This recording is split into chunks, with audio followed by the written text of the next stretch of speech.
So just to say, validate their feelings, I know you're really angry right now, and you cannot do that right now. And that you can be kind and firm instead of, don't act like that, who do you think you know, Yeah. and you're gonna do this. It's like, you can just be very kind and very firm.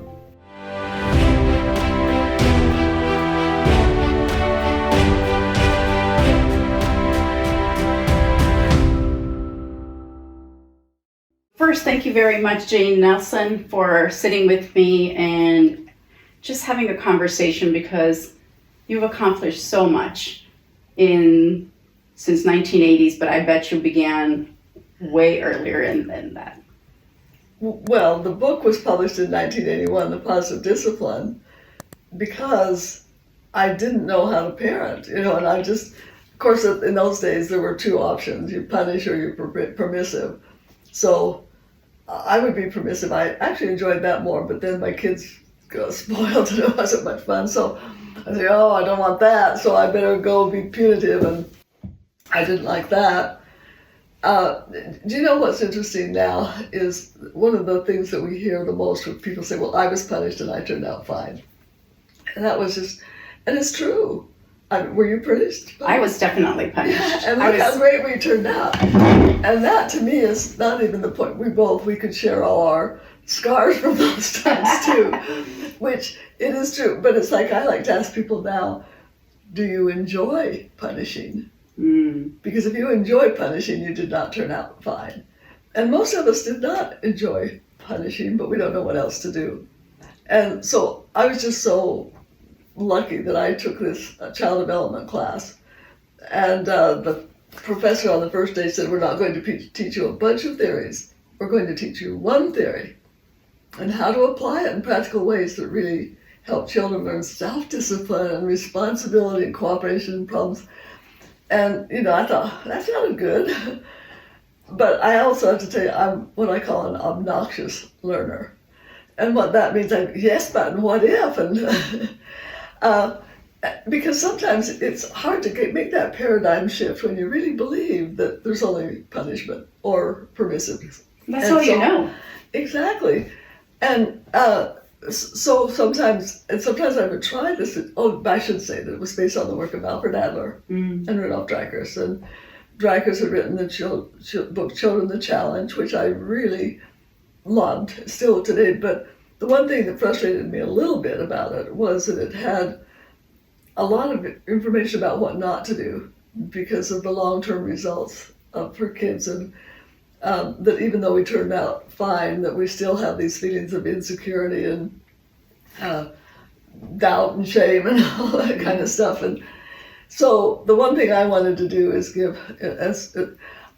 I should back up a little bit and say, because it did help me so much, because if something didn't work, I would go back and find out why it hadn't worked. Maybe I was firm, but I hadn't been kind. And we talk about how important it is to be kind and firm at the same time.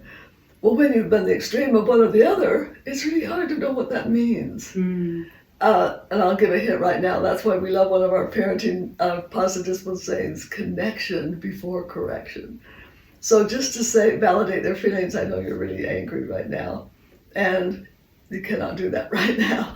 And that you can be kind and firm instead of, don't act like that, who do you think you know, Yeah. and you're going to do this. It's like, you can just be very kind and very firm. But I just really love the ideas of teaching kids. When just yesterday somebody says, well, don't you need to punish children for bad behavior? I said, well, we like to focus on solutions and get into kids instead of what's the problem, what's the punishment. We like what's the problem, what's the solution. And when you get the kids involved in finding the solutions through family meetings or class meetings, they're so good at it. When you read Alfred Adler's book, Children the Challenge, he was talking about all the things not to do. How is positive discipline different? And what did you include in your first book that encouraged parents to sort of shift from all the things you shouldn't do to what you can do? There's so much of the basic philosophy of treating people with dignity and respect. And, the word Gemeinschaftsgefühl that we all have learned Yes. which is a German word that is hard to explain in English because it means so much. But basically, it's a community feeling, a desire to contribute and to do it in ways that bring that out in children, which I don't think that they learn when the adult's in charge and telling them what to do and what not to do and punishing and rewarding and all of that. So we really like to get children involved, but also the basic premise of the primary goal of everyone is to belong and to feel significant. Mm. And that most behavior is based on a child's perception that they don't belong or they're not significant. It doesn't matter if they are or not, it matters what they believe. And so we love to use the iceberg analogy, and that the iceberg that we see is what the behavior.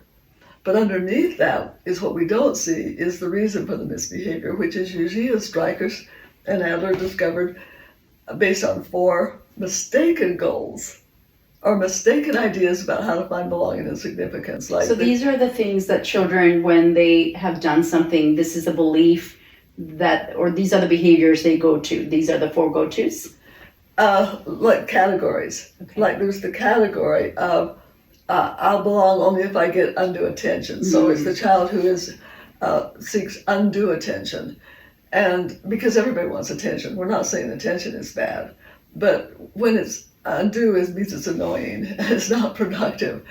Or the child who says, I belong and I'm significant only if I'm the boss, or at least if I don't let you boss me. And so they want the power in a mistaken way, because again, there's nothing wrong with power. It's how it's used. And we want to teach children to use their power in useful ways. And then there's the child who really feels hurt because I don't belong. So they seek revenge, like to hurt you back, or sometimes hurting themselves in the process, which is sad about that. And then the 4th category of behavior is assumed inadequacy, where the child will just give up. And we see these in adults too, all of these behaviors, because there's also levels within each one. Some are revenge that is really serious and hurtful, and then there's little I hate you kind of things. But understanding, and people used to say to Drykers, well, why do you keep putting children in these boxes? And he said, well, I don't keep putting them there, I keep finding them there. And as we've learned, we find this in adults too. Most of us can see our own behavior in one of these categories. If we just remember, this is why one of the core philosophies is encouragement. That a misbehaving child is a discouraged child, a misbehaving adult is a discouraged adult. And so it's how to encourage and how to be encouraging in ways that are really helping the child develop a sense of belonging and significance. And I have to tell you that some Adlerians I don't think really agree with me, but I have sort of categorized that belonging is the connection part. And the significance comes from the responsibility part, that we want kids to feel that belonging, and we want them to feel loved, but we also want them to feel capable and contributing. And so when parents create the belonging, a connection, I love you, and the answer is no, the answer is no, or what's the solution to this problem, is teaching them to be significant through contribution. Could you give an example of how that would look, where there is that significance and belonging? Let's say a child, I know as a parent, I've experienced this when mine were younger, is not wanting to get dressed in the morning to go to school, and they have this big tantrums that they throw. Okay, so, because we wanted to make sure that there were a lot of how-tos, we have tool cards. We have 52 tool cards for parents, 52 tool cards for teachers, and for business, for marriage, for early childhood. And so right away when you asked that question, I said, okay, what are the tools? Well, one of the tools is to take time for training. And too often, we don't take enough time for training, especially when you have a 2-year-old who say, me do it, me help, and we say, no, honey, you're too little. instead of encouraging that and getting them involved, and then getting them involved in problems, like not problems and solutions.